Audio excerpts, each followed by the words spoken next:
Hi, boys and girls. This is Ms. Kathy. I'm so happy you've joined me today for another story just for you. Strangers from Heaven. After the battle that rescued Lot, God spoke to Abram again. "You don't need to be afraid, Abram," God said. "I will always be here to protect you, and I will give you a great reward." Abram sighed. "What reward would you give me, God? I have everything I could want except children. Now when I die, everything I have will be passed on to my servant and friend Eliezer." "No, Abram," God said, "you will have a son. Come outside, Abram. I want to show you something." So Abram went outside. God said, "Look up at the sky. See all those stars? There are too many to even count. Someday your family will be too big to count also." Abram believed God. That's what made Abram God's friend. He had faith in whatever God said. Even though Abram believed God, his wife Sarai didn't have as much faith. She said, "Abram, maybe God meant for us to have children a different way. I want you to marry my servant woman Hagar. Then when she has a child, we will raise it as our own." So Abram did as Sarai asked, but it didn't work out very well. Sarai was even more unhappy than before. Hagar did have a son whom she named Ishmael, but he was not the son that God had promised Abram. 13 years later, when Abram was 99 years old, God came to him again. "Abram," God said, "you are going to be the father of a great family of people, so I am changing your name to Abraham. I am changing Sarai's name to Sarah because she is going to be the mother of a great nation of people." Abram couldn't help laughing. "God, I am 99 years old and Sarai is 90. We are too old to have children."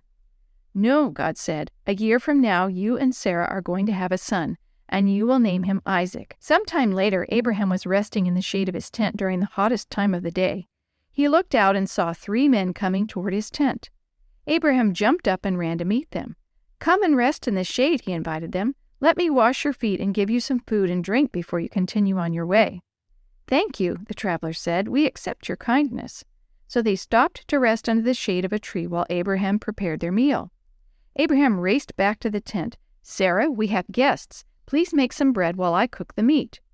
When the food was ready, Abraham served the 3 men and stood by while they ate. "Where is your wife Sarah?" one of the guests asked Abraham. "She's there in the tent," he answered. The guest must have smiled. "When I visit again next year, she will have a son." Sarah was in the tent listening to their talk. When she heard this, she laughed. She knew she was too old to have a baby. The guest said to Abraham, "Why did Sarah laugh? She will have a baby. It doesn't matter how old she is. Nothing is too hard for God." Finally, Abraham figured out who his visitors were. It was God and 2 of his angels. When they left to keep walking towards Sodom, Abraham walked with them. God decided to tell Abraham why they were going to Sodom. "I hear that Sodom has become a very, very wicked place," God said. "I'm going to see for myself. If the people there are that evil, I will have to destroy the city." The angels walked on toward Sodom while God stopped to talk with his friend Abraham. Abraham couldn't help thinking about Lot and his family. He asked, "Are you going to destroy the good people of Sodom along with the bad ones? What if there are 50 good people in Sodom?" God said, "If there are 50 good people in Sodom, I won't destroy it." Abraham had another question. "What if there are only 45 good people? Will you save the city for 45 people?" God said, "I will." Abraham thought about Sodom. It was an evil place. "What if there are only 30 good people? God, will you save the place for only 30 people?" The answer was yes. Abraham asked about 20 people. God said, "I will save the city for 20 people."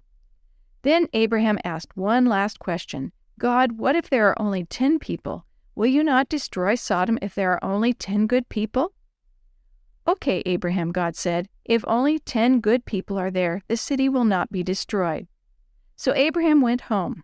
He was glad to worship a God he could talk to as a friend. He was very glad that he had been kind to strangers before he knew they were from heaven.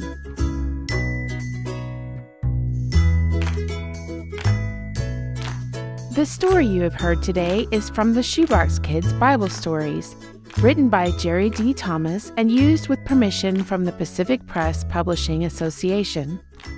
If you're interested in any other books published by the Seventh-day Adventist Church, please visit AdventistBookCenter.com or call 1-800-765-6955.